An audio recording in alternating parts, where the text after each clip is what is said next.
ಆದಿಕಾಂಡ ಅಂದ್ರೆ ಅರ್ಥ ಬಿಗಿನಿಂಗ್, ಅಂದ್ರೆ ಪ್ರಾರಂಭ. ಗ್ರೀಕ್ ಪದ ಓಕೆ, ಅದು ಜಿನಿಯೋಸಿಸ್ ಅನ್ನೋ ಒಂದು ಪದದಿಂದ ಇದನ್ನ ಭಾಷಾಂತರ ಮಾಡಿದ್ದಾರೆ. ಅಂದ್ರೆ ಪ್ರಾರಂಭ. ಪ್ರಾರಂಭದಲ್ಲಿ ಯಾರಿದ್ರು? ದೇವರಿದ್ರು ಅಂತ ವಚನ ಹೇಳ್ತು. ಯಾರಿದ್ರು? ನಮ್ಮ ಜೀವನದಲ್ಲಿ ದೇವರು ಮುಂದೆ ಇದ್ದಾರ ನೋಡ್ಬೇಕು. ದೇವರೇ ನೀನು ಮುಂದೆ ಹೋಗು, ನಾ ಹಿಂದೆ ಫಾಲೋ ಮಾಡ್ತೀನಿ. ಎಲ್ಲ ವಿಷಯದಲ್ಲಿ ನಮ್ಮ ಜೀವನದಲ್ಲಿ ದೇವರು ಮುಂದೆ ಇದ್ದಾವೆ. ನಮ್ಮ ಕೆಲಸದ ವಿಷಯದಲ್ಲಿ ಆಗಿರ್ಬೋದು, ನಮ್ಮ ಮದುವೆ ಜೀವನದಲ್ಲಿ ಆಗಿರ್ಬೋದು, ನಮ್ಮ ಕುಟುಂಬದಲ್ಲಿ ಆಗಿರ್ಬೋದು. ನಾವೇನೇ ಮಾಡಿದ್ರೆ ದೇವರ ಮುಂದೆ ನಾವು ಹಿಂದೆ. ಅಥವಾ ನಾವು ಹೇಳ್ತೀವಿ, ದೇವರಿಗೆ ನನಗೆಲ್ಲ ಕೂಡ ಇದೆ, ನೀನು ನನ್ನ ಫಾಲೋ ಮಾಡು, ನನಗೆಲ್ಲ ಗೊತ್ತಿದೆ. ನಿನಗೇನು ಗೊತ್ತಿದೆ? ಮಣ್ಣು 30 ವರ್ಷದಿಂದ 40 ವರ್ಷದಿಂದ ಈ ಭೂಮಿ ಮೇಲೆ ಇದ್ದಾನೆ. ಕೋಟಿ ಕೋಟಿ ವರ್ಷಗಳ ಕಾಲ ದೇವರು ಇಲ್ಲಿದ್ದಾರೆ. ನೀನು ಇಲ್ಲಿ ಕರ್ಕೊಂಡ್ಬಂದವರೇ ದೇವರು. ಮೊದಲು ಅವ್ರನ್ನ ನೀನು ಮುಂದೆ ಇಟ್ಕೊಂಡು ಮಾಡ್ಬೇಕು ಕೆಲಸ. ಇದೆಲ್ಲ ಅರ್ಥ ಆಗ್ತದೆ? ದೇವರು ಮುಂದೆ ನಾವು ಹಿಂದೆ ಇದ್ರೆ ನಾವು ಯಾವಾಗಲೂ ಸಕ್ಸಸ್ಫುಲ್ ಆಗ್ತೀವಿ ಜೀವನದಲ್ಲಿ. ದೇವ್ರನ್ನ ನಾವು ಹಿಂದೆ ಬಿಟ್ರೆ ಕಷ್ಟ ಆಗುತ್ತೆ. ಸೊ ನಾವು ನೋಡ್ತೇವೆ, ಆದಿಕಾಂಡ 3ನೇ ಅಧ್ಯಾಯದಲ್ಲಿ ಸೈತಾನ್ ಬರ್ತಾನಲ್ವಾ? ಸೊ ಸೈತಾನ್ ಒಬ್ಬ ದೇವದೂತ, ಲೂಸಿಫರ್ ಅಂತ ಬೈಬಲಲ್ಲಿ ಹೇಳಿದ್ರು. ಪ್ರಾರಂಭದಲ್ಲಿ ಆದಿಕಾಂಡ 1ನೇ ಅಧ್ಯಾಯದಲ್ಲಿ ಸಾತಾನ ಬಗ್ಗೆ ಬರಿತಾ ಇಲ್ಲ. ಯಾಕೆ ಬೈಬಲ್ನ ಬರೆದಿದ್ದು ಯಾರಿಗೆ? ಮನುಷ್ಯರಿಗ, ಸೈತಾನ್ಗ? ಬೈಬಲ್ ಅನ್ನು ಸೈತಾನನಿಗೋಸ್ಕರ ಬರೆದಿಲ್ಲ, ಬದಲಾಗಿ ಮನುಷ್ಯರಿಗೋಸ್ಕರ ಬರೆಯಲಾಗಿದೆ. ಮನುಷ್ಯನ್ಗೆ ಅರ್ಥ ಆಗ್ಲಿ ಅದಕ್ಕೋಸ್ಕರ. ಸೊ ಲೂಸಿಫರ್ ಅನ್ನೋನು ದೇವದೂತನಾಗಿದ್ದ, ಅಹಂಕಾರವಾಗಿದ್ದರಿಂದ ತಳ್ಳಲ್ಪಟ್ಟೆ ದೇವದೂತ ಅಂತ ವಚನ ಹೇಳುತ್ತೆ. ದೇವರು ತನ್ನ ಶ್ವಾಸವನ್ನು ಊದಿ ಮಣ್ಣಿನಿಂದ ಮನುಷ್ಯನನ್ನ ಸೃಷ್ಟಿ ಮಾಡಿದ್ರು. ಸೊ ದೇವರು ಶ್ವಾಸ ಇಲ್ಲ ಅಂದ್ರೆ ಮನುಷ್ಯ ಮಣ್ಣೆ. ಇವತ್ತು ಶ್ವಾಸ, ಈ ಜೀವ ನಮ್ಮಲ್ಲಿ ಶರೀರದಿಲ್ಲ ಅಂದ್ರೆ ನಾವು ಯಾರು? ನಾವು ಮಣ್ಣು, ಧೂಳು. ದೇವರು ಶ್ವಾಸ ನಮ್ಮಲ್ಲಿರೋದ್ರಿಂದ ನಮಗೆ ಇವತ್ತು ಬೆಲೆ. ನಿಮ್ಮ ಹತ್ರ ಎಷ್ಟೇ ರೊಕ್ಕ ಇರ್ಬೋದು, ನೀವು ಸತ್ತರೆ ನೀವು ಯಾರು ಫ್ರಿಜ್ಜಲ್ಲಿ ಇಟ್ಕೊಳ್ಳೋದು. ಮಣ್ಣು ಮಾಡ್ತಾರೆ, ಯಾಕಂದ್ರೆ ನಿಮ್ಮಿಂದ ವಾಸನೆ ಬರುತ್ತೆ, ಅದು ಕೆಟ್ಟ ವಾಸನೆ ಬರುತ್ತೆ. ಓ ನನ್ನ ಗಂಡ ಅಂತ ಇಟ್ಕೊಳ್ಳಲ್ಲ ಪಕ್ಕದಲ್ಲಿ, ನನ್ನ ಹೆಂಡತಿ ಅಂತ. ದೇವರು ಶ್ವಾಸ ನಮ್ಮಲ್ಲಿ ಇಲ್ಲ ಅಂದ್ರೆ ನಾವು ಧೂಳಿಗೆ ಸಮ. ಸೊ ಬೈಬಲ್ ಹೇಳುತ್ತೆ, ದೇವರು 2 ಸಾರಿ ಕತ್ತಲು ಮತ್ತು ಬೆಳಕನ್ನ ವಿಭಿನ್ನವಾಗಿ ಮಾಡಿದ್ರು ಅಂತ. ಈ ಬೈಬಲಲ್ಲಿ ಹೋದ್ರೆ ಗೊತ್ತಾಗುತ್ತೆ. ಅಂದ್ರೆ ನಮ್ಮ ಜೀವನದಲ್ಲಿ ಕತ್ತಲೆ ಇರೋದು ದೇವರಿಗೆ ಸ್ವಲ್ಪನೂ ಇಷ್ಟ ಇಲ್ಲ. ಅಂದ್ರೆ ಪಾಪ ಇರೋದು. ಪಾಪ ಅಂದ್ರೆ ಕತ್ತಲೆ ಅಂದ್ರೆ ಪಾಪದ ಜೀವನ, ಬೆಳಕಂದ್ರೆ ನೀತಿವಂತಿಕೆ ಜೀವನ. ಪಾಪ ಇರೋದು ದೇವರಿಗೆ ಸ್ವಲ್ಪನೂ ಇಷ್ಟ ಇಲ್ಲ. ಓಕೆ, ಸೊ ಆದಿಕಾಂಡದಲ್ಲಿ ನಾವು ಓದುವಾಗ ದೇವರು ಎಲ್ಲವನ್ನೂ ಸೃಷ್ಟಿ ಮಾಡಿದ್ರು, ಆದರೆ ಮನುಷ್ಯನನ್ನ ತನ್ನ ಸ್ವರೂಪದಲ್ಲಿ ಉಂಟು ಮಾಡಿದ್ರು ಅಂತ ವಚನ ಹೇಳುತ್ತೆ. ಅಂದ್ರೆ ದೇವರು ಮನುಷ್ಯನಿಗೆ ಯಾವಾಗಲೂ ಜೀವಂತವಾಗಿರುವಂತಹ ಒಂದು ಶಕ್ತಿ ಕೊಟ್ಟಿದ್ದಾರೆ. ಬೇರೆ ಜೀವಿಗಳಿಗೆ ಆ ಶಕ್ತಿ ಇಲ್ಲ. ಒಂದ್ಸರಿ ಯಾವುದೇ ಪ್ರಾಣಿ ಪಕ್ಷಿ ಸತ್ತೋದ್ರೆ ಅದಕ್ಕೆ ಅಲ್ಲಿ ಫುಲ್ ಸ್ಟಾಪ್, ಅಂದ್ರೆ ಕತೆ ಮುಗೀತು ಅಂತ ಅರ್ಥ.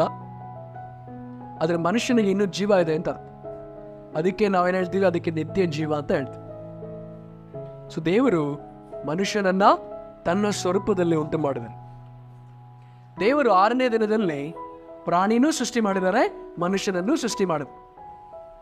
ದೇವರು ಮನುಷ್ಯನನ್ನ ತನ್ನ ಸ್ವರೂಪದಲ್ಲಿ ಉಂಟು ಮಾಡಿದ, ಪ್ರಾಣಿಯನ್ನ ತನ್ನ ಸ್ವರೂಪದಲ್ಲಿ ಉಂಟು ಮಾಡಿಲ್ಲ. ಅಂದ್ರೆ ಮನುಷ್ಯ ದೇವರ ಸ್ವರೂಪವನ್ನ ಕಳ್ಕೊಂಡ್ರೆ ಅವನು ಪ್ರಾಣಿನೇ. ನೀವೆಲ್ಲ ಪೇಪರಲ್ಲಿ ಓದಿರ್ಬೋದು, 8 ತಿಂಗಳು ಮಗುವನ್ನ ವ್ಯಭಿಚಾರ ಮಾಡಿ ಸಾಯಿಸ್ದ. ಇವಾಗ ನ್ಯೂಸ್ ನೋಡ್ತಾ ಇದ್ದೀವಿ. ಎಷ್ಟು ತಿಂಗಳು? ಕೆಲವರು ಅನ್ಕೋಬಹುದು, ವಾ ಮ್ಯಾನ್, ಎಷ್ಟೊಂದು ಕಠಿಣವಾದ ಹೃದಯ ಇದೆ ಮನುಷ್ಯನಿಗೆ.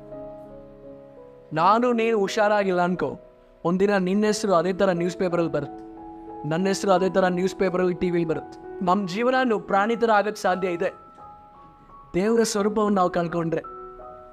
ಸೊ ಯಾವಾಗಲೂ ದೇವರ ಸ್ವರೂಪವನ್ನು ನಾವು ಕಳ್ಕೊಂಡಿರೋ ಹಾಗೆ ನೋಡಬೇಕು. ನಮ್ಮ ಮತ್ತು ದೇವರ ನಡುವಿನ ಸಂಬಂಧ ಭಾಳ ಆಳವಾಗಿರೋ ಥರ ನೋಡ್ಕೋಬೇಕು. ಎಲ್ಲ ಪ್ರಾಣಿಗಳು ಅವನ ಹತ್ರ ಬಂತು, ಆದಮ ಅವುಗಳಿಗೆ ದೇವರು ಹೇಳಿದ್ರು, ಅದನ್ನು ನೀನು ದೊರೆತನ ಮಾಡಬೇಕು, ಅಂದರೆ ಆಡಳಿತ ಮಾಡಬೇಕು ಅಂತ ಹೇಳಿದು ಅದಕ್ಕೆ ಅವನು ಹೆಸರನ್ನ ಇಟ್ಟ. ಸೊ ದೇವರು ನಮಗೆ ಆಡಳಿತವನ್ನು ಕೊಡಿದ್ದಾರೆ. ನಾವು ಗುಲಾಮರಲ್ಲ. ನಾವು ಯಾವುದೇ ಪಾಪ ನಮ್ಮನ್ನು ಗುಲಾಮರನ್ನಾಗಿ ಮಾಡಬಾರ್ದು. ನಾವು ಪಾಪಗಳನ್ನ ಗುಲಾಮರಾಗಿ ಮಾಡಬೇಕು. ಸೊ ಯೋಚನೆ ಮಾಡಿರಿ, ಯಾವುದೇ ಒಂದು ವಿಷಯ ನಮ್ಮನ್ನು ಕಂಟ್ರೋಲಲ್ಲಿ ಇಡ್ತಾ ಇದ್ರೆ ಅದಕ್ಕೆ ನಾವು ಗುಲಾಮರಾಗಿದ್ದೀವಿ ಅಂತ. ಕೆಲವು ಸಮಯದಲ್ಲಿ ಮಕ್ಕಳು ನಮ್ಮನ್ನು ಕಂಟ್ರೋಲ್ ಇಡ್ತಾರೆ. ಯಾಕೆ? ನಾನು ಬೇಕಂದರೆ ಬೇಕೇ ಬೇಕು ಮಕ್ಕಳು. ಅವಾಗ ನಾವು ಅಲ್ಲಿ ಇಲ್ಲಿ ತಿರುಗಾಡಿ ಹುಡುಕಿ ತೊಗೊಂಬಂದು ಕೊಡ್ತೀವಿ. ಯಾರು ನಮ್ಮ ಕಂಟ್ರೋಲ್ ಮಾಡ್ತಾ ಇರೋದು? ನಾವು ಹೇಳೋಕ್ಕಾಗಲ್ಲ, ಮಗ ನಾಳೆ ತಂದುಕೊಡ್ತೀವಿ. ಇಲ್ಲ, ಅವಾಗಲೇ ಬೇಕು, ಅವತ್ತೇ ಬೇಕು. ಅವನಿಗೆ ಕಂಟ್ರೋಲ್ ಯಾರು ಇಡ್ತಾ ಇರೋದು? ಮಕ್ಕಳು. ಕೆಲವೊಮ್ಮೆ ನಮ್ಮ ಪಾಪಗಳು ನಮ್ಮ ಕಂಟ್ರೋಲ್ ಇಡುತ್ತೆ. ಅದು ವ್ಯಭಿಚಾರದ ಪಾಪ ಇರ್ಬೋದು, ಅದು ಕೆಟ್ಟ ಚಿತ್ರಗಳನ್ನ ನೋಡೋದಿರ್ಬೋದು, ಅದು ನಮ್ಮನ್ನು ಕಂಟ್ರೋಲ್ ಮಾಡ್ತದೆ. ಕೆಲವರಿಗೆ ಕೆಟ್ಟ ಅಭ್ಯಾಸಗಳು, ಸುಮಾರು ಟೈಮ್ ಟಿ ವಿ ನೋಡೋದು. ಕೆಲವರಿಗೆ ಚಾಡಿ ಹೇಳೋದು, ಇನ್ನೊಬ್ಬರ ಬಗ್ಗೆ ಹೇಳೋದು. ಅದಕ್ಕೆ ನಾವು ಗುಲಾಮರಾಗಿದ್ವಿ. ನಾವು ಹೇಳಲ್ಲ, ನನ್ನನ್ನು ಬಿಟ್ಟು ತೊಲಗಿ ಹೋಗು, ನಾನು ಯಾವ ಪಾಪಕ್ಕೂ ಗುಲಾಮನಲ್ಲ. ಫ್ರೀ ಆಗಿರ್ಬೇಕು ನಾವು. ದೇವರೊಬ್ಬರು ಬಿಟ್ಟು ನಮ್ಮನ್ನು ಯಾರು ಕಂಟ್ರೋಲ್ ಮಾಡಬಾರ್ದು. ಓಕೆ. ಸೊ ದೇವರು ಆದಾಮನಿಗೆ ಅವನ ಬೇಡಿಕೆಗಳನ್ನ ಪೂರೈಸ. ಆದಾಮನಿಗೆ ದೇವರು ಕೆಲಸ ಕೊಟ್ಟರು, ಮನೆ ಕೊಟ್ಟರು, ಹೆಂಡತಿ ಕೊಟ್ಟರು. ಆದಾಮ್ ಇದೆಲ್ಲ ನನ್ ಬೇಕೇ ಬೇಕು ಅಂತ ಸ್ಟ್ರೈಕ್ ಮಾಡದ. ಬಟ್ ಅವನ ಬೇಡಿಕೆನ ಅರ್ಥ ಮಾಡ್ಕೊಂಡು ದೇವರೇ ಕೊಟ್ರು ಅವನಿಗೆ. ಸೊ ಅದೇ ರೀತಿ ನಾವು ಸ್ಟ್ರೈಕ್ ಮಾಡೋ ಅವಶ್ಯಕತೆ ಇಲ್ಲ. ದೇವರೇ ನನಗೆ ಕೆಲಸ ಬೇಕು, ಮನೆ ಬೇಕು, ಹೆಂಡತಿ ಅಥವಾ ಗಂಡ ಬೇಕು ಅಂತ ಕೇಳೋ ಅವಶ್ಯಕತೆ ಇಲ್ಲ. ನಮ್ಮ ಬೇಡಿಕೆ ದೇವ್ರಿಗೆ ಗೊತ್ತಿದೆ. ಮತ್ತು ದೇವ್ರ ಹತ್ರ ನಾವು ಹತ್ತಿರವಾಗಿದ್ರೆ ದೇವರೇ ನಮಗೆ ಕೊಡ್ತ. ಸೊ ಇವನಿಗೆ ಸರಿ ಕಾಣುವ ಒಂದು ಪಾರ್ಟ್ನರ್ ಸಿಕ್ಕಿಲ್ಲ, ಅದಕ್ಕೋಸ್ಕರ ಅವನು ಕಾದ. ಅವಾಗ ದೇವರು ಅವನನ್ನು ಗಾಢ ನಿದ್ರೆ ಬರೆಸಿ ಅವನ ಪಕ್ಕೆಲುಬನ್ನು ತಗೊಂಡು ಅವಳನ್ನು ಸೃಷ್ಟಿ ಮಾಡಿದ.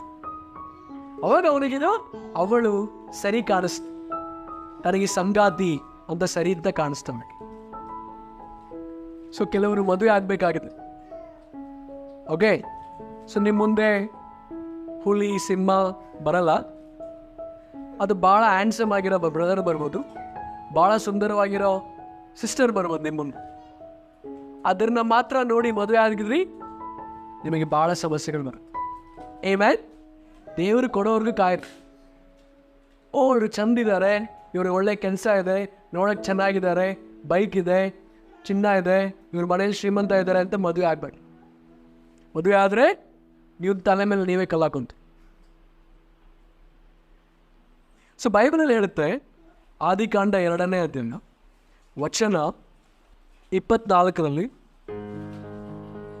ಈ ಕಾರಣದಿಂದ ಪುರುಷನು ತಂದೆ ತಾಯಿಗಳನ್ನು ಬಿಟ್ಟು ತನ್ನ ಹೆಂಡತಿಯನ್ನು ಸೇರಿಕೊಳ್ಳುವನು, ಅವರಿಬ್ಬರು ಒಂದೇ ಶರೀರವಾಗಿರುವರು. ಆ ಸ್ತ್ರೀ ಪುರುಷರಿಬ್ಬರು ಬೆತ್ತಲೆಯಾಗಿದ್ದರೂ ನಾಚಿಕೊಳ್ಳಲಿಲ್ಲ. ಇಲ್ಲಿ ಬೈಬಲ್ ಹೇಳ್ತಂದ್ರೆ ಮದುವೆ ಆದ್ಮೇಲೆ ಅವರಿಬ್ಬರು ಒಂದೇ ಶರೀರ ಆಗ್ತಾರೆ. ಅವ್ರು ಏನ್ ಮಾಡ್ತಾರೆ? ತಂದೆ ತಾಯಿನ ಬಿಟ್ಟು ಅವರಿಬ್ಬರು ಒಂದೇ ಕುಟುಂಬ ಆಗ್ತಾರೆ ಅಂತ ವಚನ ಹೇಳುತ್ತೆ. ಅಂದ್ರೆ ಬೈಬಲ್ ಏನ್ ಹೇಳ್ತದೆ? ಬೈಬಲಲ್ಲಿ ಮೊದಲನೇ ಆಜ್ಞೆ ಇದೆ, ನೀನ್ ಮದುವೆ ಆದ್ರೆ ನೀವಿಬ್ರು ಸಪರೇಟ್ ಆಗಿರ್ಬೇಕು. ಅದು ನಿಮ್ ಕುಟುಂಬ. ನಿಮ್ ಕುಟುಂಬವನ್ನು ಎಳಿಬೇಡ ನಿಮ್ ಜೊತೆಯಲ್ಲಿ. ಅವ್ರ ಕುಟುಂಬ, ನೀವು ಮದುವೆ ಆದ್ಮೇಲೆ ನಿಮ್ದೇ ಸಪ್ರೇಟ್ ಕುಟುಂಬ. ಅಂದ್ರೆ ನೀವು ಅವ್ರಿಗೆ ಸಹಾಯ ಮಾಡಬೇಡ್ರಿ, ವಚನ ಹೇಳ್ತಾವ, ಸಹಾಯ ಮಾಡ್ರಿ, ಆದ್ರೆ ನಿಮ್ದು ಕುಟುಂಬ ಸಪ್ರೇಟ್. ಇನ್ನು ನಿಮ್ಮ ತಾಯಿ ತಂದೆನ ಬಿಟ್ಟು ಹೋಗ್ಬೇಕು ಅಂತ ವಚನ ಹೇಳುತ್ತೆ. ಭಾರತದಲ್ಲಿ ಸುಮಾರು ಜನ ಇದನ್ನು ಮಾಡಲ್ಲ, ಇದರಿಂದ ಅನೇಕ ಸಮಸ್ಯೆಗಳಾಗಿತ್ತು. ದೇವರು ಮೊದಲನೇ ಕಟ್ಟಳೆಯನ್ನ ಕೊಡ್ತಾರೆ. ಯಾಕಂದ್ರೆ ದೇವ್ರಿಗೆ ಗೊತ್ತಿದ್ದನ್ನು ಕೆಲವರು ಮಾಡಲ್ಲ ಅಂತ, ಸೀರಿಯಸ್ ಆಗಿ ತಗೊಳ್ಳಲ್ಲ ಅಂತ. ಅದಾದ್ಮೇಲೆ ಕೂಡ ಮತ್ತಾಯ 9ರಲ್ಲೂ ದೇವರು ಇದನ್ನ ಹೇಳ್ತಾರೆ, FSA 5ರಲ್ಲೂ ಇದನ್ನ ಹೇಳ್ತಾರೆ ದೇವರು. ಯಾಕಂದ್ರೆ ಒಂದ್ಸರಿ ನಾವು ಗಮನ ಕೊಡದೇ ಇರ್ಬೋದು, 2 ಸರಿ ಗಮನ ಕೊಡದೇ ಇರ್ಬೋದು. ಅವಾಗ ದೇವ್ರು ರಿಪೀಟ್ ಮಾಡೋ ಕಾರಣ ಏನು? ಇದು ಬಹಳ ಇಂಪಾರ್ಟೆಂಟ್ ಇದೆ. ನೀವು ಮದುವೆ ಆದ್ರೆ ನಿಮ್ದೇ ಸಪ್ರೇಟ್ ಕುಟುಂಬ ಅಂತ ದೇವ್ರು ಹೇಳ್ತಾರೆ. ಇನ್ನು ದೇವರು ಆದಮ್ ಅವಳಿಗೆ ಮಧ್ಯದಲ್ಲಿರುವ ಒಂದು ಮರದ ಹಣ್ಣನ್ನು ತಿನ್ಬೇಡ ಅಂತ ಹೇಳಿದ್ರು. ಬಟ್ ಬೇರೆ ಎಲ್ಲಾ ಹಣ್ಣನ್ನ ತಿನ್ಬೇಕು ಅಂತ ತಿನ್ಬಹುದು ಅಂತ ಹೇಳಿದ್ರು ದೇವ್ರು. ಇದು ಈಸಿನಾ ಕಷ್ಟ ಹೇಳ್ರು? ಕಷ್ಟ. ಓಕೆ, ಉದಾಹರಣೆಗೆ ನಾನು ಸೈಮನ್ಗೆ ಹೇಳ್ತೇನೆ. ಸೈಮನ್, ನೀನು ಈ ಮಧ್ಯದಲ್ಲಿರೋ ಹಣ್ಣು ಮಾತ್ರ ತಿನ್ಬೋದು, ಬೇರೆ ಯಾವ ಹಣ್ಣು ತಿನ್ನಂಗಿಲ್ಲ. ಇದು ಈಸಿನಾ? ಯಾವ್ದು ಈಸಿ? ಓಕೆ, ದೇವ್ರು ಹೇಳ್ತಾರೆ ಎಲ್ಲ ಕಡೆ ತಿರ್ಗಾಡ್ಬೋದು, ಬಟ್ ಈ ಕಡೆ ಮಾತ್ರ ಹೋಗ್ಬಾರ್ದು ಅಂತ. ಅದು ಸುಲಭನಾ? ಓಕೆ, ಎಲ್ಲ ಕಡೆ ತಿರುಗಬಾರ್ದು, ಇಲ್ಲಿ ಮಾತ್ರ ಹೋಗ್ಬೇಕು, ಅದು ಸುಲಭನಾ? ಅಂದರೆ ಏನು? ದೇವರು ಮನುಷ್ಯನಿಗೆ ಸ್ವಾತಂತ್ರ್ಯ ಕೊಡುತ್ತೆ. ದೇವರಿಗೆ ಮನುಷ್ಯನ ಮೇಲೆ ಪ್ರೀತಿ ಇದೆ. ದೇವರು ಮನುಷ್ಯನಿಗೆ ಸ್ವಾತಂತ್ರ್ಯ ಕೊಡುತ್ತೆ. ಅಂದರೆ ದೇವರು ಯಾರಿಗೂ ಬಲವಂತ ಮಾಡೋದು. ಸೊ ಅದೇ ರೀತಿಯೇ ದೇವ್ರನ್ನ ಪ್ರೀತಿ ಮಾಡೋದು, ದೇವ್ರನ್ನ ಹಿಂಬಾಲಿಸೋದು ಏನು ಬಲವಂತ ಇಲ್ಲ. ನಿಮ್ಮ ಇಷ್ಟ, ನೀವು ಬಂದರೆ ಬನ್ನಿರಿ, ಬರ್ದಿದ್ರೆ ಹೋಗ್ರಿ, ಸ್ವಾತಂತ್ರ್ಯ ಅಲ್ವಾ? ಸೊ ಈ ಸ್ವಾತಂತ್ರ್ಯ ಕೊಟ್ಟಾಗ ನಾವು ಏನು ಮಾಡ್ತೀವಿ ದೇವ್ರು ಗಮನಿಸ್ತಾವೆ. ನಾವು ನಿಜವಾಗ್ಲೂ ಆ ಸ್ವಾತಂತ್ರ್ಯನ ಸದುಪಯೋಗ ಮಾಡ್ಕೊಂಡು ದೇವ್ರನ್ನ ಪ್ರೀತಿ ಮಾಡ್ತೀವ, ಅಥವಾ ದುರುಪಯೋಗ ಮಾಡ್ಕೊಂಡು ನಮಗೇನು ಇಷ್ಟನೋ ಅದು ಮಾಡಿ ಪಾಪ ಮಾಡ್ತೀವಿ, ದೇವರಿಗೆ ಅವಿಧೇಯವಾಗಿರ್ತೀವಿ. ಇದು ದೇವ್ರು ನೋಡ್ತಾ. ಸೈತಾನನು ಸರ್ಪ ಬಂದು ಅವಳಿಗೆ ಹೇಳ್ತು, ಈ ಹಣ್ಣನ್ನು ತಿನ್ನು, ಈ ಹಣ್ಣನ್ನು ತಿನ್ನು, ತಿಂದ್ರೆ ಈ ದೇವ್ರ ತರ ಆಗ್ತೀಯಾರೀನಾ? ದೇವ್ರ ತರ ಆಗ್ತಾರೆ. ಸೈತಾನ್ ಯಾವ ರೀತಿಯಲ್ಲಿ ಹೇಳ್ತು ದೇವ್ರ ತರ ಆಗ್ತಂದ್ರೆ ಶಕ್ತಿ, ಅಧಿಕಾರ, ದೇವರಿಗಿರುವಂತ ಶಕ್ತಿ, ಅಧಿಕಾರ ನಿಂಗೆ ಸಿಗುತ್ತೆ. ಅದಕ್ಕೋಸ್ಕರ ಈ ಹಣ್ಣು ತಿನ್ನು, ದೇವ್ರ ತರ ಆಗ್ಬೇಕು, ಒಳ್ಳೇದೇ. ಏಸು ಕ್ರಿಸ್ತು ಹೊಸ ಒಡಂಬಡಿಕೆಯಲ್ಲಿ ದೇವ್ರ ತರ ಆಗ್ಬೇಕು ಅಂತ ಹೇಳ್ತಾರೆ. ಅದ್ರ ಶಕ್ತಿ, ಅಧಿಕಾರದೆಲ್ಲ ಗುಣಗಳಲ್ಲಿ, ಹೃದಯದಲ್ಲಿ. ಮೀನಿಂಗ್ ಬಹಳ ಇಂಪಾರ್ಟೆಂಟ್ ಇದು, ಏನಕ್ಕೋಸ್ಕರ ಮಾಡಬೇಕು ಅಂತ. ಓಕೆ, ಕೆಲವರಿಗೆ ನಮಗೆ ಜ್ಞಾನ ಬೇಕು. ಯಾಕೆ? ಇಲ್ಲ, ನಾವು ಹೇಳಕ್ಕೆ ನನಗೆ ಬೈಬಲ್ ಚೆನ್ನಾಗಿ ಗೊತ್ತಿದೆ ಅಂತ. ಅವಾಗ ಏನಾಗುತ್ತೆ, ಜನ ನಮ್ಮನ್ನು ಹೊಗಳ್ತಾರೆ. ಬಟ್ ಬೈಬಲ್ ನಾವೇನಕ್ಕೆ ಕಲಿಬೇಕು? ದೇವ್ರನ್ನ ಪ್ರೀತಿ ಮಾಡಕ್ಕೆ, ದೇವ್ರ ಬಗ್ಗೆ ಆಳವಾಗಿ ತಿಳ್ಕೊಳಕ್ಕೆ, ಮತ್ತು ಇನ್ನೊಬ್ಬರಿಗೆ ಪ್ರಾಮಾಣಿಕವಾಗಿ ಪ್ರೀತಿಯಿಂದ ಸಹಾಯ ಮಾಡಕ್ಕೆ. ನಮಗೆ ಎಷ್ಟು ಗೊತ್ತಿದೆ ಅಂತ ಇನ್ನೊಬ್ರಿಗೆ ತೋರ್ಸೋಕ್ಕಲ್ಲ. ಸೊ ದೇವರು ಅವಾಗಲೂ ಒಂದೇ ರೀತಿ ಶೋಧನೆ ಮಾಡಿದ್ದಾರೆ, ಇವಾಗಲೂ ಒಂದೇ ರೀತಿ ಶೋಧನೆ ಮಾಡಿ. ಹಣ್ಣನ್ನು ಸೃಷ್ಟಿ ಮಾಡಿದವ್ರು ಯಾರು? ಸೊ ದೇವರು ಯಾವಾಗಲೂ ಒಂದು ಪ್ರಶ್ನೆ ಇಟ್ಟಿದ್ದಾರೆ, ದೇವ್ರನ್ನ ನೀನು ಪ್ರೀತಿಸ್ತೀಯ, ಹಣ್ಣನ್ನು ಸೃಷ್ಟಿ ಮಾಡಿದವ್ರನ್ನ, ಅದು ಸೃಷ್ಟಿನೇ ಪ್ರೀತಿಸ್ತೀಯ ಅಂದರೆ ಹಣ್ಣನ್ನೇ ಪ್ರೀತಿಸ್ತೀಯ. ಇವತ್ತು ಕೂಡ ಬರುವಂಥ ಶೋಧನೆ ಅದೇನೆ. ಓಕೆ, ಸುಂದರವಾದ ಹುಡುಗಿಯನ್ನ ಸೃಷ್ಟಿ ಮಾಡಿರೋ ಪ್ರೀತಿಯನ್ನು ದೇವರನ್ನ ಪ್ರೀತಿಸ್ತೀಯ, ಅಥವಾ ದೇವರಿಗಿಂತ ಹೆಚ್ಚಾಗಿ ಸುಂದರವಾದ ಹುಡುಗನ್ನ ಪ್ರೀತಿಸ್ತೀಯ? ಇವಾಗಲೂ ಅದೇನೇ ಶೋಧನೆ. ಸೃಷ್ಟಿಕರ್ತನನ್ನ ನಾವು ಹೆಚ್ಚಿಗೆ ಪ್ರೀತಿಸ್ತೀವ, ಅಥವಾ ಸೃಷ್ಟಿಯನ್ನೇ ಹೆಚ್ಚಾಗಿ ಪ್ರೀತಿಸ್ತೀವಿ? ಅವಾಗಲೂ ಇದೇ ಶೋಧನೆನೇ, ಇವಾಗಲೂ ಇದೇ ಶೋಧನೆ. ರೊಕ್ಕ ಮಾಡಿರೋಂಥ ದೇವ್ರನ್ನ ಹೆಚ್ಚಾಗಿ ಪ್ರೀತಿಸ್ತೀವ, ಅಥವಾ ದೇವರಿಗಿಂತ ಹೆಚ್ಚಾಗಿ ರೊಕ್ಕನೇ ಹೆಚ್ಚಿಗೆ ಪ್ರೀತಿಸ್ತೀವಿ? ಯಾವುದನ್ನ ಹೆಚ್ಚಾಗಿ ಪ್ರೀತಿಸ್ತೀವಿ? ಓಕೆ, ಮೇ ಬಿ ನಿಮ್ಮ ಹತ್ರ ರೇಷ್ಮೆ ಸೀರೆ ಇರ್ಬೋದು, ಅಥವಾ ಗೋಲ್ಡ್ ಇರ್ಬೋದು, ಅಥವಾ ಕಾರು, ಬೈಕ್ ಇರ್ಬೋದು. ಯಾವುದನ್ನ ಹೆಚ್ಚಾಗಿ ಪ್ರೀತಿಸ್ತೀವಿ?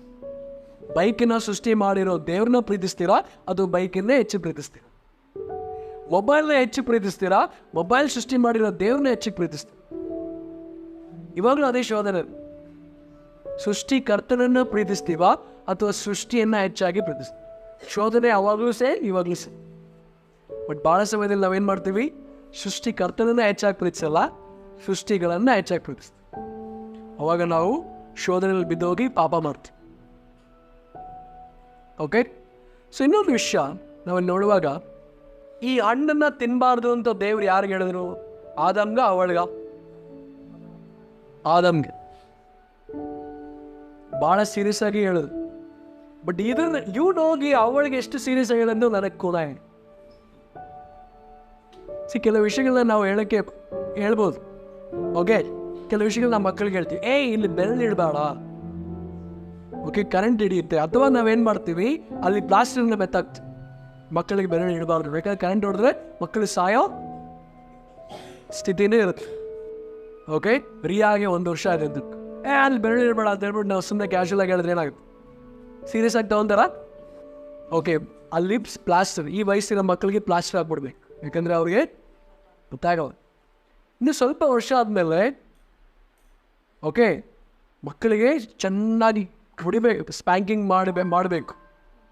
ಕರೆಂಟ್ ಇದೆ ಒಂದ್ಸರಿ ಹೋಗಿ ಮಾಡಕ್ಕೆ ಹೋಗೋಕೆ ಮುಂಚೆ ಅವಾಗ ಅವ್ರಿಗೆ ಭಯ ಬರುತ್ತೆ.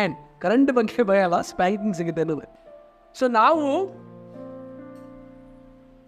ಎಷ್ಟು ಸೀರಿಯಸ್ ಆಗಿ ನಾವು ಇನ್ನೊಬ್ರಿಗೆ ಹೇಳ್ತೀವಿ ಅನ್ನೋದು ಭಾಳ ಇಂಪಾರ್ಟೆಂಟ್ ಇದೆ. ನಮ್ಮ ಮಕ್ಕಳು, ಉದಾಹರಣೆಗೆ ನಾನು ಹೇಳ್ತೀನಿ, ನಮ್ಮ ಮಕ್ಕಳಿಗೆ ವಿದ್ಯಾಭ್ಯಾಸ ಇಂಪಾರ್ಟೆಂಟ್ ಇದೆ ಇಲ್ವಾ? ಸೊ ನಮ್ಮ ಮಕ್ಕಳಿಗೆ ನಾವು ಕೆಲಸ ಸಮಯ ಟ್ಯೂಷನ್ಗೂ ಕಳಿಸ್ತೀವಿ ಚೆನ್ನಾಗಿ ಓದಬೇಕಂತ, ತಪ್ಪಿಲ್ಲ ನಾನು ಹೇಳೋದು. ಬಟ್ ಪ್ರತಿದಿನ ಅವ್ರನ್ನ ನಾವು ಕೇಳ್ತೀವ, ಬೈಬಲ್ ಓದ್ತಾ ಇದೆಯಾ, ಪ್ರಾರ್ಥನೆ ಮಾಡ್ತೀಯ ಅಂತ ಕೇಳ್ತೀವ? ನೇವಿ ಕೆಲವು ಸರಿ ಹೇಳ್ಬೋದು ಬೈಬಲ್ ಓದು ಪ್ರಾರ್ಥನೆ ಮಾಡ್ಬೋದು, ಸುಮ್ಮನೆ ಹಂಗೆ ಕ್ಯಾಶುವಲ್ ಆಗಿ. ಆಮೇಲೆ ಅವನು ನೋಡ್ತಾನೆ ನೀನೇ ಫಸ್ಟ್ ಮಾಡು ಅಂತ ಏನ, ಮಗ ಅಥವಾ ಮಗಳಿದ್ರೆ ಮೊದಲು ನೀನು ಮಾಡು, ಯಾಕಂದ್ರೆ ಅವ್ರಿಗೆ ಗೊತ್ತು ನೀನು ಮಾಡ್ತಾನೆ ಅಂತ. ಸೊ ಇನ್ನೊಬ್ಬರಿಗೆ ಅದೇ ವಿಷಯ ತಲುಪಬೇಕಂದ್ರೆ ನಾವು ಫಸ್ಟ್ ಸೀರಿಯಸ್ ಆಗಿ ತಗೋಬೇಕು, ಬಟ್ ಸೀರಿಯಸ್ ಆಗಿ ನಾವು ಹೇಳ್ಬೇಕು. ಆದಮ್ ಎಷ್ಟು ಸೀರಿಯಸ್ ಆಗಿ ಅವ್ರ ಹೆಂಡತಿಗೆ ಹೇಳ್ದ ನನಗೆ ಗೊತ್ತಿಲ್ಲ. ಇಲ್ಲಿ ಆದಮ್ ಅವಳು ಪಾಪ ಮಾಡಿದ್ರು, ಬರೀ ಬೆತ್ತಲೆ ಆಗಿದ್ರು, ಅವ್ರು ಹೋಗಿ ಅಡ್ಕೊಂಡ್ರು ಮರದ ಹಿಂದೆಗಡೆ ಹೋಗಿ ಎಲೆಗಳನ್ನ ಹಚ್ಕೊಂಡು. ಮೊದಲನೇ ಬಲಿ ದೇವ್ರು ಮಾಡಿದಾರೆ ಮೊದಲು ಯಾರಿಗೋಸ್ಕರ? ಆದಂಗೋಸ್ಕರ. ಕುರಿ ಮರಿಯನ್ನು ಆದಮ್ಗೆ ಬಹಳ ಹತ್ತಿರವಾಗಿತ್ತು ಆ ಕುರಿ ಮರಿ, ಅದನ್ನ ಕೊಂದರು. ಆದಮ್ಗೆ ಎಷ್ಟು ನೋವೇ ಇರಬೇಕು ಅಂದ್ರೆ ಅವಾಗಲೇ ದೇವ್ರು ಹೇಳ್ಕೊಡ್ತಾವ್ರೆ, ನಿನ್ನ ಪಾಪಕ್ಕೋಸ್ಕರ ನಾನು ಅಮಾಯಕ ಕುರಿಯನ್ನ ಬಲಿ ಕೊಡ್ಬೇಕು. ಅಂದ್ರೆ ಒಂದು ದಿನ ದೇವ್ರು ಹೇಳ್ಕೊಡ್ತಾವ್ರೆ, ನಮ್ಮ ಪಾಪಗಳಿಗೋಸ್ಕರ ಒಂದು ದಿನ ಅಮಾಯಕ ಕುರಿ, ಯಜ್ಞದ ಕುರಿ ಯಾರು ಮುಂದೆ ಬರುವಂತ ಕುರಿ ಯಾರು? ಯೇಸು ಕ್ರಿಸ್ತರ ಬಗ್ಗೆ ಅವಾಗಲೇ ಹೇಳ್ತಾವ್ರೆ. ಸೊ ಇಲ್ಲಿ ಆದಿಕಾಂಡ 4ನೇ ಅಧ್ಯಾಯದಲ್ಲಿ ನೋಡುವಾಗ ಇಬ್ಬರು ಕಾಣಿಕೆಯನ್ನು ಅರ್ಪಿಸಿದರು. ಕಾಯಿನನು ವ್ಯವಸಾಯಗಾರನಾಗಿದ್ದ, ಅವನೇನು ಮಾಡ್ದ, ಅವರು ಬೆಳೆಯಂಥ ಕೊತ್ತಂಬರಿ, ಓಕೆ, ಮುಲ್ಲಂಗಿ, ಕ್ಯಾರೆಟು, ಬೀಟ್ರೂಟು ಅದೆಲ್ಲ ತಗೊಂಬಂದು ದೇವ್ರ ಮುಂದೆ ಇಟ್ಟು. ಆಗಿನ ಕಾಲದಲ್ಲಿ ಕಾಣಿಕೆ ಅದೇನೆ. ಬಟ್ ಆಮೇಲೆ ಏನು ಮಾಡ್ದ, ಮೊದಲನೇ ಕುರಿ, ಓಕೆ, ಮೊದಲನೇ ಕುರಿ ತಗೊಂಬಂದು ದೇವರ ಮುಂದೆ ಕಾಣಿಕೆಯನ್ನು ಇಟ್ಟ. ಸೊ ದೇವರು ಯಾರ ಕಾಣಿಕೆಯನ್ನು ಸ್ವೀಕರಿಸಿದ್ರು? ಆಬೇಲನ ಕಾಣಿಕೆಯನ್ನು. ಯಾಕೆ ಸ್ವೀಕರಿಸಿದ್ರು? ಯಾಕಂದ್ರೆ ಅವನು ಮೊದಲನೇ ಫಲ ದೇವ್ರಿಗೆ ಕೊಟ್ಟ, ಪೂರ್ತಿ ಹೃದಯದಿಂದ ದೇವ್ರಿಗೆ ಕೊಟ್ಟ. ಇವ್ರು ಕೊಡುವಾಗ ದಶಮಾಂಶ ಕೊಡ್ಬೇಕಂತ ಹೇಳಿ ರೂಲ್ ಏನೂ ಇರಲಿಲ್ಲ, ಯಾಕಂದ್ರೆ ಮೋಶೆ ಅವಾಗ ಬಂದೇ ಇರಲಿಲ್ಲ. ಮೋಶೆನೇ ಕಟ್ಟಳೆಗಳನ್ನ ಕೊಟ್ಟಿದ್ದು ದಶಮಾಂಶ ಕೊಡ್ಬೇಕಂತ. ಬಟ್ ಸಾಮಾನ್ಯವಾಗಿ ಮನುಷ್ಯ ಕೃತಜ್ಞತೆ ಆಗಿರ್ಬೇಕಂದ್ರೆ ದೇವರಿಗೆ ಅವನು ದೇವ್ರ ಮೇಲೆ ಪ್ರೀತಿಯಿಂದ ಅವನು ಮೊದಲು ಕಾಣಿಕೆ ಕೊಡ್ತಂತ. ಇಲ್ಲಿ ಯಾರು ಟೀಚ್ ಮಾಡಿಲ್ಲ ಕಾಯಿನಿಗೆ ಆಬೇಲನಿಗೆ ಈ ಥರ ಮಾಡಿದ್ದು, ಯಾಕಂದ್ರೆ ಕೃತಜ್ಞತೆ ಆಗಿರುವಾಗ ನಾವೇ ಕೊಡ್ತೀವಿ. ಸೊ ದುಷ್ಟರ ಕಾಣಿಕೆ ದೇವರಿಗೆ ಅರ್ಪಿತವಾಗಲ್ಲ ಅಂತ ಜ್ಞಾನೋಕ್ತಿಗಳು 21ನೇ ಅಧ್ಯಾಯ 27ನೇ ವಚನದಲ್ಲಿ ಸಿಗುತ್ತೆ. ಇಲ್ಲಿ ಕಾಯಿನನು ಹೊಟ್ಟೆ ಕಿಚ್ಚು ಪಟ್ಟ ಅಂತ ವಚನ ಹೇಳುತ್ತೆ. ಮೊದಲನೇ ಪಾಪ ಯಾವುದು? ಹೊಟ್ಟೆ ಕಿಚ್ಚು, ಜೆಲಸ್. ಕೆಲವರಿಗೆ ನೀವು ಅನ್ಸ್ಬೋದು, ನಾನು ಬಹಳ ವರ್ಷದಿಂದ ಶಿಷ್ಯನಾಗಿದ್ದೀನಿ, ಈ ಬ್ರದರ್ ಇವಾಗ ಬಂದ್ರು ಇವ್ರು ಲೀಡರ್ ಆಗಿದ್ದಾರೆ, ಇವ್ರಿಗೆ ಬಹಳ ಜವಾಬ್ದಾರಿ ಸಿಗ್ತಾ ಇದೆ. ಹೊಟ್ಟೆ ಕಿಚ್ಚು ಇದು ಬಹಳ ಡೇಂಜರ್. ನೀವು ಕೊಲೆ ಮಾಡದೇ ಇರ್ಬೋದು, ಬಟ್ ಒಂದಿನ ಮಾಡಕ್ಕೂ ನೀವು ಹಿಂದೆ ಬೀಳಲ್ಲ ಹೊಟ್ಟೆ ಕಿಚ್ಚಿದ್ರೆ. ಸೊ ಹೊಟ್ಟೆ ಕಿಚ್ಚು ಬಹಳ ಭಯಂಕರವಾದ ಪಾಪ. ಸೊ ದೇವರು ಆದಾಮ್ ಪಾಪ ಮಾಡಿದಾಗ ಭೂಮಿಗೆ ಶಿಕ್ಷೆ ಕೊಟ್ಟಿದ್ದಾರೆ. ಅಂದ್ರೆ ನೀನು ಕಷ್ಟಪಟ್ಟು ಬೆವರು ಸುರಿಸಿ ನೀನು ಕೆಲಸ ಮಾಡಿದ್ರೆ ಭೂಮಿಯಲ್ಲಿ ಏನ್ ಬರುತ್ತೆ? ಫಲ ಬರುತ್ತೆ. ಕಾಯಿನು ಪಾಪ ಮಾಡಿದಾಗ ದೇವ್ರು ಯಾರಿಗೆ ಶಿಕ್ಷೆ ಕೊಟ್ಟಿದ್ದಾರೆ? ಕಾಯಿನಿಗೆ ಶಿಕ್ಷೆ ಕೊಡಿ. ಸೊ ನೀವು ಪ್ರಶ್ನೆ ಕೇಳ್ಬೋದು, ಯಾಕೆ ದೇವ್ರು ಈ ಥರ ಮಾಡಿದನು?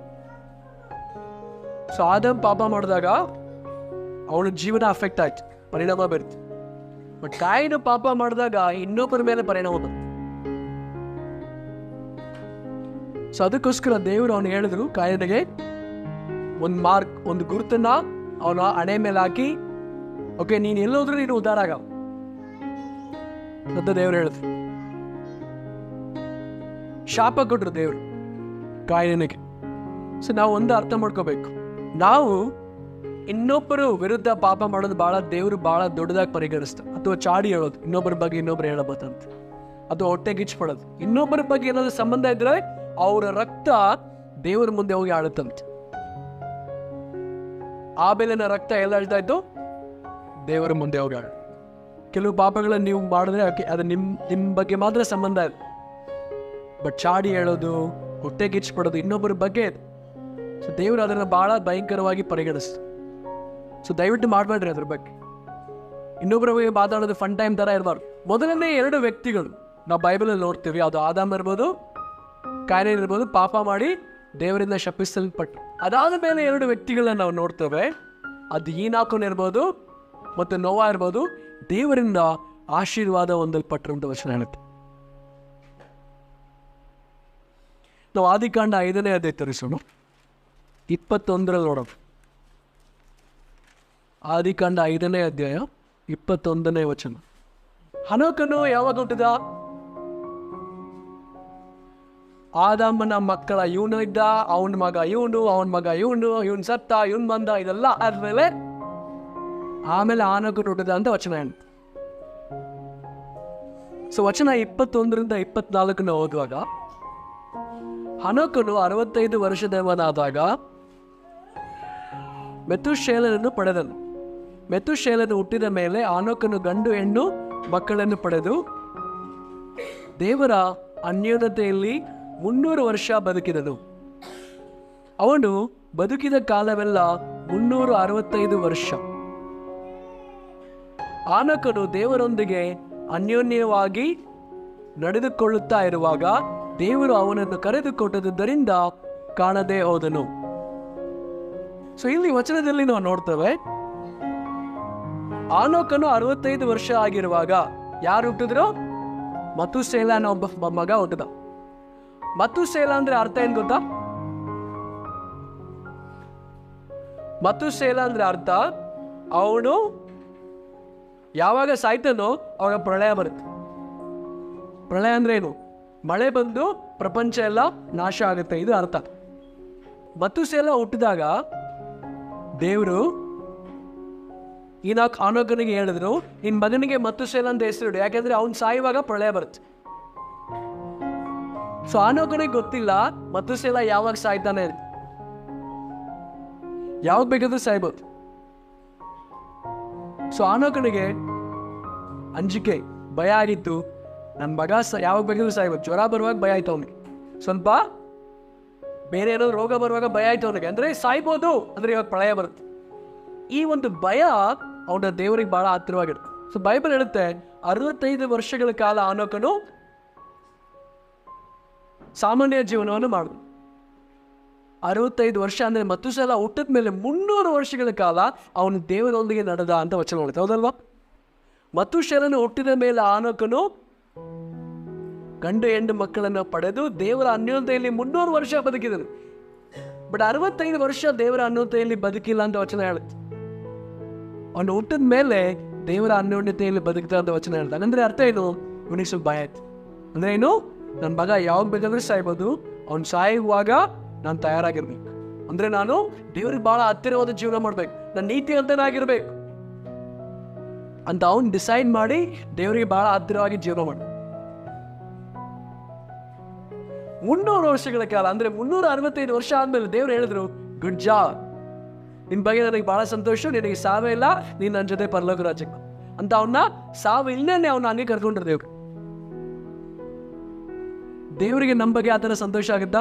ಓಕೆ, ನಿನಗೆ ಸಾವು ಬೇಡ, ನನ್ನ ಜೊತೆ ಬಂದ್ಬಿಡು, ನಿನಗೆ ಸಾವೇ ಇಲ್ಲ ಅಂದ್ರೆ ಡೈರೆಕ್ಟ್ ಪರಲೋಕ ನಮ್ಗೆ. ಇಲ್ಲಿ ಆದಾಮನು ಬೈಬಲ್ ಹೇಳುತ್ತೆ 930 ವರ್ಷ ಬದುಕಿದ್ದ ಅಂತ. ಎಷ್ಟು ವರ್ಷ? 930 ವರ್ಷ. 5ನೇ ಅಧ್ಯಾಯ 5ನೇ ವಚನದಲ್ಲಿ ನೋಡಿದ್ರೆ ಆದಾಮನು 930 ವರ್ಷ ಬದುಕಿದ್ದ ಅಂತ ಹೇಳ್ತಾರೆ. ಮತುಸೇಲ ಎಷ್ಟು ವರ್ಷ ಬದುಕಿದ್ದ? 969 ವರ್ಷ ಬದುಕಿದ್ದ. ಅಂದ್ರೆ ಈ ಪ್ರಪಂಚದಲ್ಲೇ ಬಹಳ ಹೆಚ್ಚು ವರ್ಷ ಬದುಕಿದ್ದವ್ರು ಯಾರು? ಮತುಸೇಲನೇ.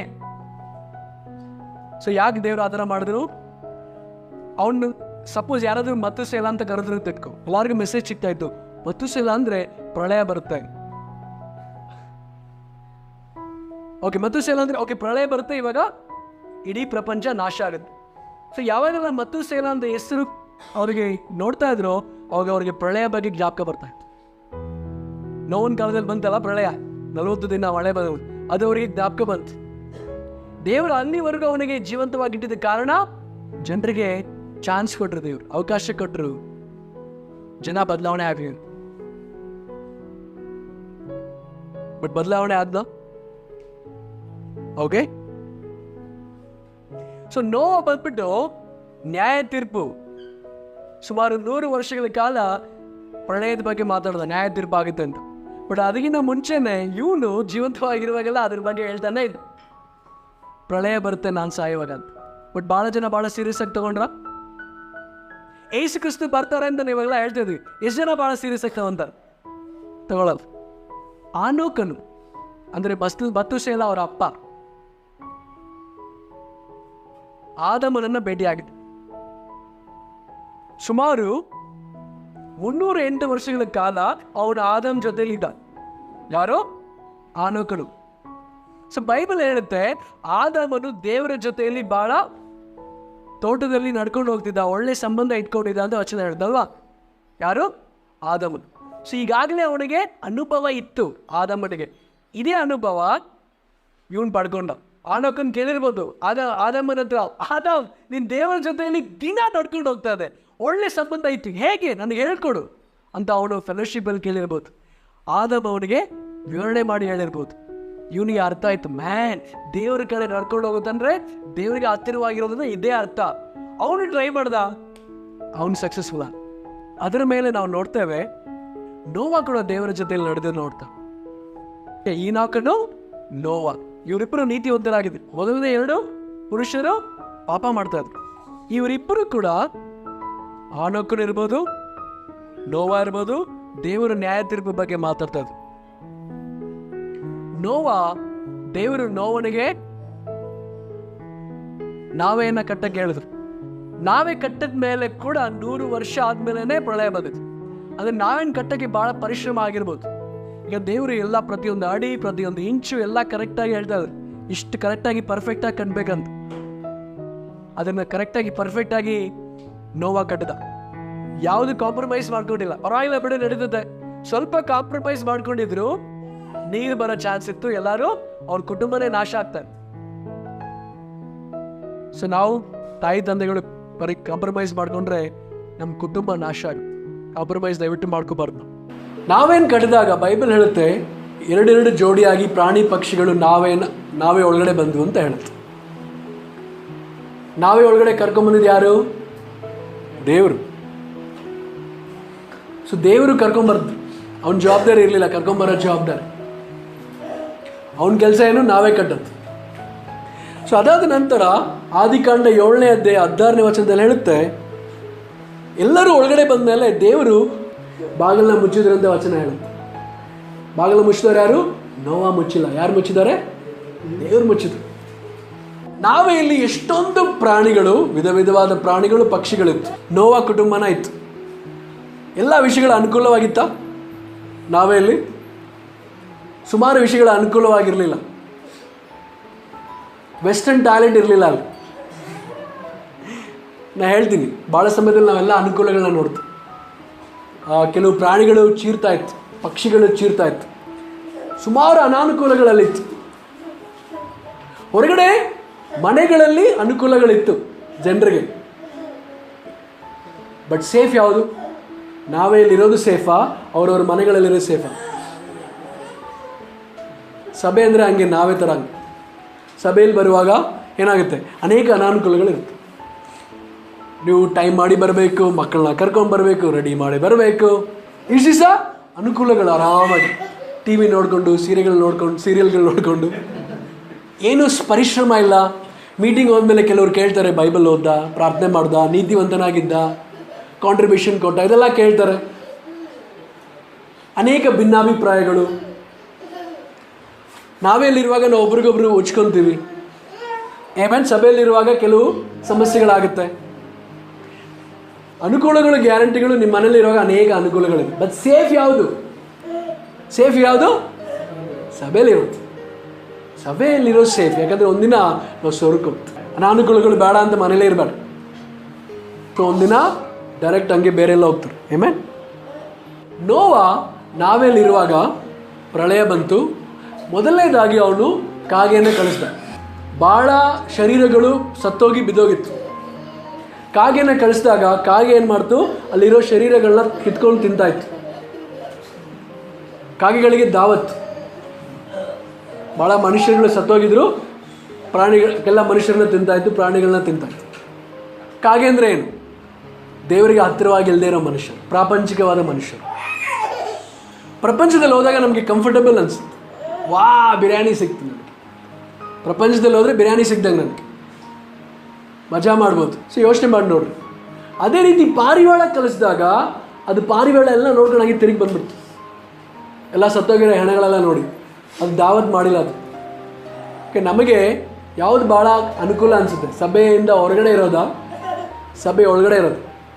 ಸಭೆ ಕೆಲವರಿಗೆ ಸಭೆ ಹೊರಗಡೆ ಇರೋದೇ ಅನುಕೂಲ ಅನಿಸುತ್ತೆ. ಯಾಕೆ? ಯಾರು ಏನು ಕೇಳಲ್ಲ. ಮೊಬೈಲಲ್ಲಿ ನಾನು ಏನು ಬೇಕಾದರೂ ನೋಡ್ಬೋದು, ಹೆಂಗಾದರೂ ಇರ್ಬೋದು. ನನಗೆ ಯಾರು ಬೈಬಲ್ ಓದ್ದಾ, ನೀತಿವಂತನಾಗಿದೆಯಾ ಅಂತ ಯಾರು ಕೇಳಲ್ಲ. ಸಭೆಗೆ ಬಂದರೆ ಸುಮ್ಮನೆ ತಲೆನೋವು. ಸೊ ಅದನ್ನು ಹೊರಗಡೆನೇ ಇರ್ತದೆ. ಕೆಲವರು ಅದಕ್ಕೆ ಬರಲ್ಲ, ಯಾಕಂದರೆ ಎಲ್ಲರೂ ಸ್ಟ್ರಿಕ್ಟ್ ಮಾಡ್ತಾರೆ ಬ್ರೋ ಸಭೆಯಲ್ಲಿ, ನೀತಿವಂತನಾಗಿರು, ಆ ಥರ ಇರು, ಈ ಥರ ಇರು ಅಂತ. ಹೊರಗಡೆ ಹೋದರೆ ಯಾರೂ ಏನಿಲ್ಲ, ನನ್ನ ಸ್ವಾತಂತ್ರ್ಯ ಆಯಿತು. ಯಾವುದು ಕಂಫರ್ಟಬಲ್ ಅನಿಸುತ್ತೆ ನಿಮಗೆ? ನೋವಾ ನಾವೆಯಲ್ಲಿ ಪರಿಶುದ್ಧವಾದ ಪ್ರಾಣಿಗಳಿಗೆ ದೇವರಿಗೆ ಹೋಮ ಬಲಿ ಕೊಟ್ಟ ಅಂತ ವಚನ ಹೇಳುತ್ತೆ. 8ನೇ ಅಧ್ಯಾಯ 20ನೇ ವಚನದಲ್ಲಿ. ನೋವಾ ಕೂಡ ನಮ್ಮ ಥರನೇ ಬಲಹೀನಾದ ಅವನ ಮನುಷ್ಯ. ಅವನು ಕುಡಿದಿದ್ದ ಅಂತ ವಚನ ಹೇಳುತ್ತೆ, ಕೊಂಡಿದ್ದ ಅಂತ. ಯಾರು ಭಾಳ ಕುಡಿದ್ರೆ ಅವ್ರಿಗೆ ಏನು ಮಾಡ್ತಾರೆ ಅಂತ ಅವ್ರಿಗೆ ಗೊತ್ತಾಗಲ್ಲ ಅಲ್ವಾ? ಸೊ ಇಲ್ಲಿ ನೋವನ ಬಗ್ಗೆ, ನೋವನಿಗೆ 3 ಮಕ್ಕಳಿದ್ರು ಅಂತ ಹೇಳುತ್ತೆ, ಶೆಮ್, ಹ್ಯಾಮ್ ಮತ್ತು ಜಪತ್. ಮೊದಲನೇ ಮಗ ಹೆಸರು ಹ್ಯಾಮ್. ಸೊ ಅವನು ಕುಡಿದ್ಬಿಟ್ಟು ಬರೀ ಬೆತ್ತಲಲ್ಲಿದ್ದ ನೋವಾ. ಅವಾಗ ಹ್ಯಾಮು ಬರೀ ಬೆತ್ತಲೆ ಇರೋದನ್ನ ನೋಡ್ದ. ಬರೀ ಬೆತ್ತಲಲ್ಲಿ ಇರೋದನ್ನ ನೋಡಿ ಅವ್ರು ಇನ್ನೊಬ್ಬರು ಇಬ್ಬರು ಸಹೋದರಿಗೆ ಹೋಗಿ ಹೇಳ್ದ, ಶಮ್ಗೆ ಮತ್ತು ಜಪತ್ಗೆ ಹೋಗಿ ಹೇಳ್ದ, ಓಕೆ ಅಪ್ಪ ಬರೀ ಬೆತ್ತಲೆ ಮಲಗಿದ್ದಾರೆ ಅಂತ. ಅವರಿಬ್ಬರು ಹಂಗೆ ಡೈರೆಕ್ಟಾಗಿ ಬಂದಿಲ್ಲ. ಒಂದು ಬೆಡ್ಶೀಟ್ನ ತಗೊಂಡು ಹಿಂದ್ಗಡೆಯಿಂದ ಬಂದು ಅವ್ರ ತಂದೆನ ಫಸ್ಟು ಬರೀ ಬೆತ್ತಲೆ ಇರೋದನ್ನ ಫಸ್ಟ್ ಮುಚ್ಚಿಬಿಟ್ಟು ಆಮೇಲೆ ಅವ್ರ ತಂದೆ ಮುಖ ನೋಡ್ತಾರೆ. ಇವಾಗ ಬರೀ ಬೆತ್ತಲೆಯಲ್ಲಿ ಇರೋದು ಯಾರು ತಪ್ಪು? ನೋವಾ ತಪ್ಪು. ದೇವರು ಹ್ಯಾಮನಿಗೆ ಶಪಿಸಿದ್ರು, ಯಾಕಂದ್ರೆ ನೀನು ನಿಮ್ಮ ತಂದೆನ ಗೌರವಿಸಿಲ್ಲ. ಅದಾದ್ಮೇಲೆ ನಾವು ನೋಡ್ತೀವಿ ಇವನ ಸಂತತಿ ಶಪಿಸಲ್ಪಡ್ತು ಅಂತ ನಾವು ನೋಡ್ತೀವಿ. ಹ್ಯಾಮನ ಸಂತತಿ ಶಪಿಸಲ್ಪಡ್ತು. ನಮ್ಮ ಜೀವನದಲ್ಲಿ ನಮ್ಮ ಮೇಲೆ ಕೆಲವು ವ್ಯಕ್ತಿಗಳಿದ್ದಾರೆ, ನಮ್ಮ ತಾಯಿ ತಂದೆ, ಸರ್ಕಾರ, ಪೊಲೀಸವರು, ಪಾಸ್ಟರ್ಸ್ಗಳು. ನಮ್ಮ ಮೇಲೆ ದೇವ್ರು ಯಾರು ಹಾಕಿದ್ದಾರೆ? ನಮಗೆ ದೇವ್ರು ಹಾಕಿದ್ದಾರೆ. ಅವ್ರಿಗೆ ನಾವು ಗೌರವಿಸಿಲ್ಲ ಅಂದರೆ ನಾವು ಶಪಿಸಲ್ಪಡ್ತೀವಿ. ಅವರು ಒಳ್ಳೆಯವ್ರಿರ್ಬೋದು, ಕೆಟ್ಟವ್ರು ಇರ್ಬೋದು, ಅಥವಾ ಅವರೇ ತಪ್ಪು ಮಾಡಿರ್ಬೋದು. ಬಟ್ ನಮಗಿಂತ ಮೇಲೆ ದೇವ್ರು ಯಾರನ್ನ ಹಾಕಿದಾರೋ ಅವ್ರಿಗೆ ನಾವು ಗೌರವಿಸ್ಬೇಕು. ಇದು ಭಾಳ ಇಂಪಾರ್ಟೆಂಟ್. ಯಾರಿಗೂ ನಾವು ಅಗೌರವದಿಂದ ಇರಬಾರ್ದು. ನಾನು ನಂಬ್ತೇನೆ ನಾವು ಭಾಳ ವಿಷಯಗಳನ್ನ ನಾವು ಕಲ್ತಿದ್ದೀವಂತ. ಇದು ಮೊದಲನೆಯ ಭಾಗ. ಇನ್ನೂ 2 ಭಾಗಗಳಿವೆ, ದಯವಿಟ್ಟು ನೋಡಿ ಕಲಿಯಿರಿ.